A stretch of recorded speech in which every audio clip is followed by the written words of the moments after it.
for heaven's sake. Honestly, these days, I think it would depend what other country it was. They may well be hesitating to even support our greatest ally in the entire world and most long-serving one as well. But you rightly say, to stand with Israel is to stand with democracy, is to stand with the West. You really shouldn't have to be racking your brains over, oh, I shouldn't pick a side. No, we're talking about our way of life here and everything else that goes with it. I think she was afraid. She's smart enough to be afraid of a repeat of the scenes. Because last time, Sydney lit up a pertinent building in our CBD with an Israeli flag. Guess what we saw? And she knows if she does it again, they'll do it again. And they know they'll do it again too, because that was them sending us a message. We're on to you guys. You don't get to celebrate Israel here. You don't get to stand with them. We will make ourselves heard, and we'll make you too scared to even send in the riot squad. And as we've discussed last week, the police already said, oh, well, if there's more than this number, then we really can't do anything because we're overpowered. No doubt that was what police squads throughout the West. We have seen massive demonstrations in every major city in the West. London was just the tip of the iceberg, but I'm sure they had exactly the same problem. The police knew.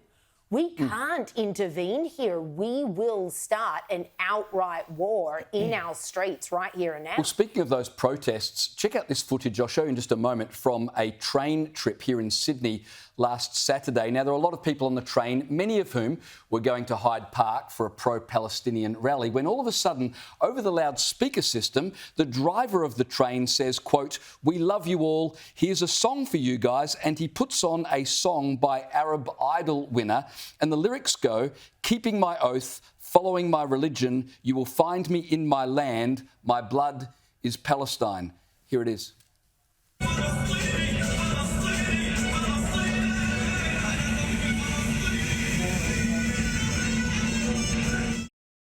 Now, newspaper reports said there were people on their way to the pro-Hamas Palestine rally, and they were sort of bopping along and jigging to this song. Could you imagine if you were a Jewish person on that train, after all the events, many of which you just spoke about? Could you imagine how you would be feeling, how intimidated you would be? That's incredible that a public transport worker would use his position to do that to passengers. Well, the bloke needs to be found and sacked. If we don't hear 100%. That he's sacked by tomorrow, then heads need to roll at Transport for New South Wales, because that you don't get to do that. And I don't care what political statement you're making. You're on a train, for heaven's sake. You don't get to use the infrastructure, public infrastructure, to advocate A, for terrorism, but B, for any kind of political cause. And there's no escape. Like you say, if you're a Jewish person on that train, it's not like you can just get up and walk off the thing. Like it's on the tracks. You can't get off until the next station. You would feel so unsafe and so uncomfortable in your own country. It's disgusting. But this is what happens when our governments import people who do not share our Western values, who do not share our way of life, have no interest in assimilating whatsoever. Meanwhile, brainwashing those of us who are here, who are going through school, who are going through university, who are filled with white loathing.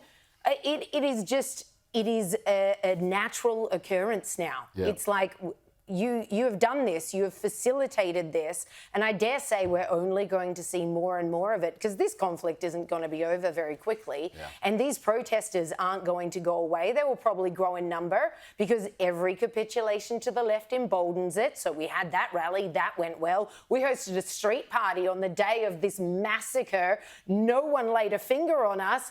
They are completely emboldened now. And yeah, to bring it back to Clover Moore, I think that's why she wouldn't do it. Just afraid. Afraid. And here we are, in our own country, afraid of the reactions of people that we've allowed to come here. When it comes to terrorism, if you say, but we don't want to take a side, you've taken a side. Indeed.